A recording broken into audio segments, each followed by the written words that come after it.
Assalamualaikum warahmatullahi wabarakatuh. Halo guys, kembali lagi di channel IT Movie. Di video kali ini pastinya bakal melanjutkan donghua yang berjudul Spirit Souls of Right part ke-66 nya di season 4 kali ini.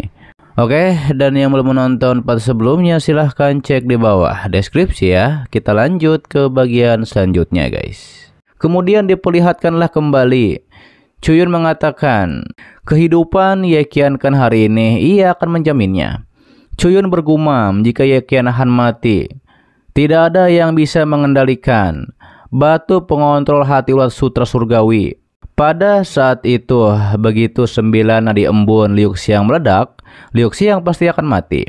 Dan mungkin semua orang di sini juga akan mati. Kembali pada Chuyun di masa kini, ia bergumam. Akhirnya sampai di peristiwa itu, yaitu ketika Chuyun menyelamatkan Ye Qianhan. Dan kala itu Chuyun sudah tidak kuat lagi dan ia pun tidak sadarkan diri. Lalu dibawa Ye Qianhan ke sebuah istana. Ketika itulah Ye Qianhan mencium Chuyun untuk menyelamatkan Chuyun agar tidak mati. Dan pada akhirnya Chuyun melihat Ye Qianhan sebagai Liu Xiang karena efek jarum yang ditusukkan sebelumnya oleh Ye Qianhan. Akhirnya Chuyun pun memperkaos dan bermantap-mantap dengan Ye Qianhan. Ajakin dong cuy. Yaitu secara tidak sadar, kembali kepada Chuyun masa kini ia pun kecewa. Karena tidak diperlihatkan sebelumnya bahwa ia melihat Ye Qianhan sebagai Liu Xiang. Chuyun mengatakan bahwa itu tidak mungkin. Terlihat Liu Xiang juga terkejut. Chuyun bilang bahwa itu tidak benar dan pasti itu tidak benar.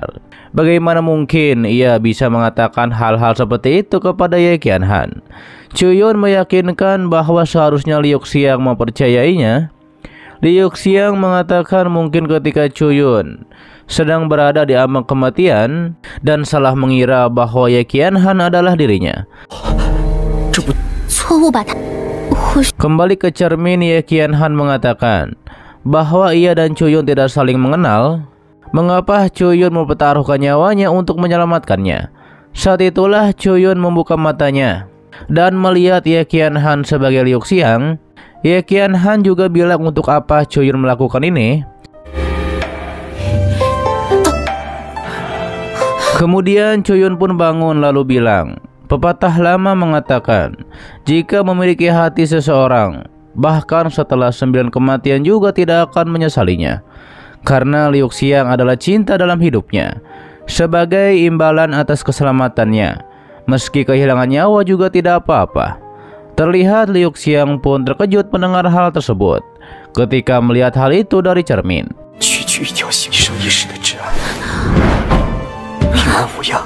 Setelah itu kembali ke masa kini, Chuyun meyakinkan ia tidak benar-benar tahu apa yang terjadi setelah koma itu. Liu Xiang mengatakan ia tahu Chuyun tidak pernah mengkhianatinya. Adapun apa yang terjadi selanjutnya dan kelahiran Wuyi itu hanya dikatakan sebagai hasil dari takdir. Tidak ada yang menginginkan hal ini. Namun segala sesuatunya tidak selalu seperti yang terlihat. Saat itu Liu Xiang pun bingung bagaimana seharusnya ia mencintai Chuyun. Sambil memegang pipi Chuyun, ia pun mengatakan Chuyun sangat baik, sedangkan dirinya tidak cukup baik untuk Chuyun. Chuyun menegaskan hanya ada cinta dan tidak ada cinta, bukan kelayakan dan tidak kelayakan dalam hal cinta. Liu Xiang bilang Chuyun adalah orang yang terlalu menyilaukan. Ia akan kehilangan dirinya di sekitar Chuyun dan menjadi bawahan Chuyun. Ia tidak ingin seperti itu, karena impian terbesar dalam hidupnya adalah berada di posisi yang layak bagi Chuyun, berdiri bersama Chuyun sebagai pasangan yang setara, dan mencintai Chuyun dengan cara yang sepenuhnya timbal balik.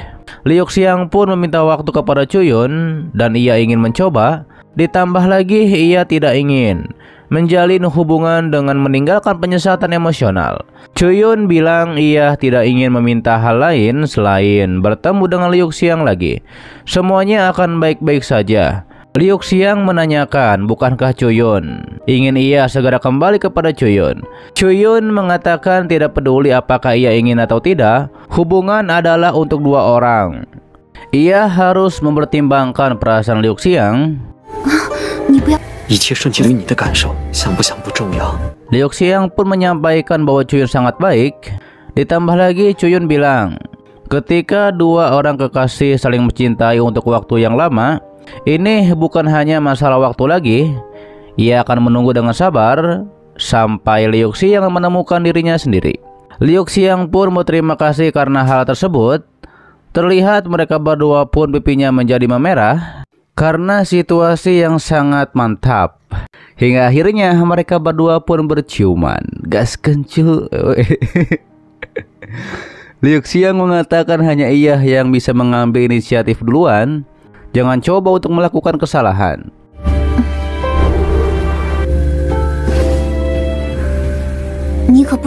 Setelah hal itu, Chuyun diberitahu oleh petugas. Petugas itu meminta maaf dan mengatakan Chuyun tidak bisa menyebut tim ini sebagai tim reinkarnasi karena nama tersebut telah digunakan belum lama ini. Seseorang mendaftarkan tim dengan nama itu, yaitu di divisi militer. Chuyun penasaran siapa yang memakai nama itu. Beberapa hari yang lalu, ia telah membuat tim ini saat ujian di perbatasan. Itu bukan tim yang petugas itu bicarakan. Setelah petugas melihat lencana Chuyun, ia mengatakan inilah lencananya. Jika begitu maka tidak masalah. Padahal sebenarnya orang itu adalah Chuyun sendiri. Petugas menjelaskan tim akademi terhubung dengan tim dari divisi militer karena Chuyun berhubung membangun tim elit semi pribadi. Jadi tim kalian saat ini kekurangan jumlah, juga hanya bisa merekrut 10 orang. Namun terlihat di kertas itu dituliskan nama anggota tim Chuyun, tapi hanya 3 tempat yang tersisa. Chuyun pun harus mencari dengan teliti. Saat itu ada seorang wanita yang mengatakan, mengapa Chuyun tidak memintanya untuk membentuk tim ini? Dan orang itu adalah Liu Xiang. Namun saat itu Chuyun bilang, bukankah Liu Xiang ingin ia memberi waktu kepada Liu Xiang? Liu Xiang mengatakan, ia hanya tidak ingin menjadi istri Chuyun dalam kapasitas dan kondisinya saat ini, tapi ia bisa berada di sisi Chuyun. Chuyun pun mencantumkan nama Liu Xiang di kertas, dan sekarang orang-orangnya hampir cukup. Tapi ternyata tim Chuyun tidak punya tempat tinggal.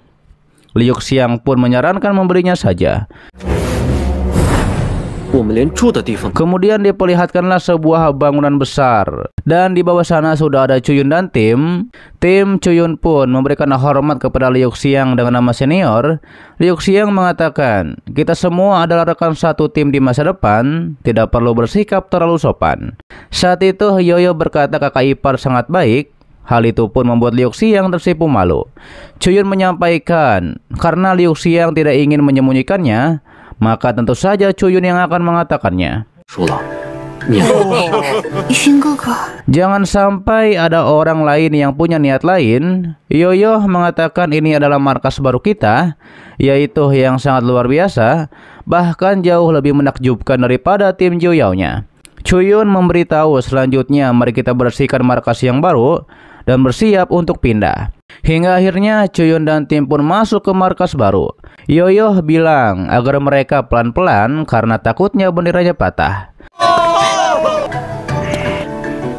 Ternyata orang itu adalah Bufan. Yoyo mengatakan, mulai dari sekarang kita semua adalah rekan seperjuangan. Jika membutuhkan sesuatu datang saja kepadanya. Nona Hua bilang Yoyo bertindak seperti Yoyo kaptennya saja. Tapi Yoyo mengatakan kaptennya harusnya adalah bos Chuyun. Dan anggota tim Chuyun lain pun menertawakan Yoyo. Setelah hal itu Liu Xiang terlihat gelendotan di pundak Chuyun. Chuyun mengatakan sekarang dalam timnya sudah ada 3 bibit Supreme Emperor, yaitu Liu Xiang, Nona Beibing, dan Chuyun itu sendiri. Yang lainnya bisa menjadi kaisar bela diri. Juga tanpa tekanan, 2 tempat tersisa di tim. Beberapa dari kita meskipun pertarungannya sangat kuat, tetapi tidak ada seorang pun yang bisa menandinginya. Saat itu tiba-tiba saja ada seorang pria yang mengatakan ia meminta untuk bertemu dengan ketua tim reinkarnasi, yaitu Chuyun. Dan ternyata pria tersebut adalah orang barbar kuno yang sebelumnya bertarung dengan Chuyun. 前面，顾明娥、楚星云。 Oke guys, itu adalah dari Donghua yang berjudul Spirit Source of Right part ke-66-nya di season 4 kali ini. Dan untuk part selanjutnya akan di-update cepatnya, oke? Dan terima kasih buat kalian yang menonton sampai detik ini dan selalu support channel admin. Sehat-sehat buat kalian semua. Dan jangan lupa di-subscribe agar kalian tidak ketinggalan setiap notif berikutnya. Loncengnya juga dipencet, oke? Agar kalian tidak ketinggalan setiap video baru lainnya. Dan sampai jumpa kembali di video selanjutnya. See you next time and bye-bye. Assalamualaikum warahmatullahi wabarakatuh.